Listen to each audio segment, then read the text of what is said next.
সিলেট বিভাগে 12টি উপজেলায় নির্বাচন শেষ হয়েছে শান্তিপূর্ণভাবে। মোট 17,58,440 জন ভোটার তাদের ভোটাধিকার প্রয়োগ করেছেন। জাতীয় সংসদ নির্বাচনে ভোট দেওয়া থেকে বঞ্চিত হলেও এবার ব্যাপক উৎসাহ উদ্দীপনা নিয়ে তাদের ভোট দিয়েছেন তারা।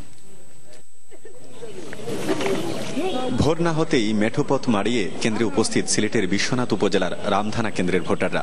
ঠিক 5 বছর পর আবারও এসেছে পছন্দসই নেতৃত্ব নির্বাচনের সুযোগ। তাই উৎসাহ উদ্দীপনা এবং আগ্রহের কমতি নেই কারো মধ্যেই। সময় গড়ানোর সাথে সাথে বেড়েছে উপস্থিতি। নির্বাচন তো দেখা দাঁড়ালে ভালো, আমরা সব দলে অংশগ্রহণ করা এর গতিকে আইসি ভোট দেওয়া। আমরা তো ভোট দিতাম পারছি না গিয়ে হারে, তখন সবাই আসছিল না, এখন তো সবাই আছে। আমরা যখন ইচ্ছা লাগে আমরা খুব সুন্দর ভালো পাই। লাইফে ফার্স্ট ভোট দিতে আসছি, সো ফিলিং অনেক ভালো আর এক্সাইটেড। ব্যস্ততা বেড়েছে কর্মকর্তা, আইন শৃঙ্খলা বাহিনী এবং প্রশাসনের। বেলা 11টার দিকে ভোট দিতে আসেন বিএনপির নিখোঁজ নেতা এম ইলিয়াস আলীর স্ত্রী। ভোট দেন নির্বিঘ্নে, কিন্তু অভিযোগ করেন অন্য কেন্দ্রগুলো নিয়ে। গত নির্বাচনেতে আসলে কোনো দল পার্টিসিপেট করে নাই, সেজন্য মানুষ উপস্থিতি হয় নাই। এবং আমি একটু আগে খবর পেয়েছি আমাদের একটা ওই যে সেন্টারে পনাউল্লাহ বাজার, ওখানে আমাদের 2টা ছেলেকে আওয়ামী লীগের লোকজন মারপিট করেছে।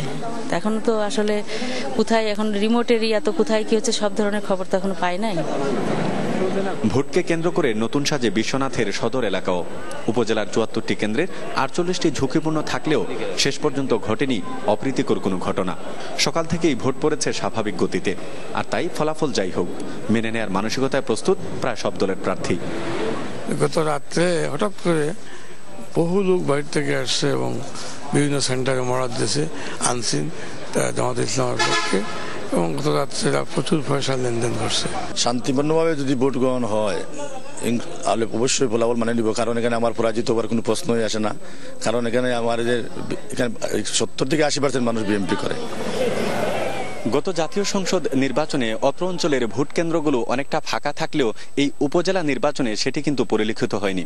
কেননা সকাল 8টা থেকে বিকেল 4টা পর্যন্ত স্বাভাবিকভাবেই ভোট গ্রহণ চলেছে উপজেলাগুলোর প্রত্যেকটি ভোট কেন্দ্রে। গুলজার আহমেদ, চ্যানেল 24, সিলেট।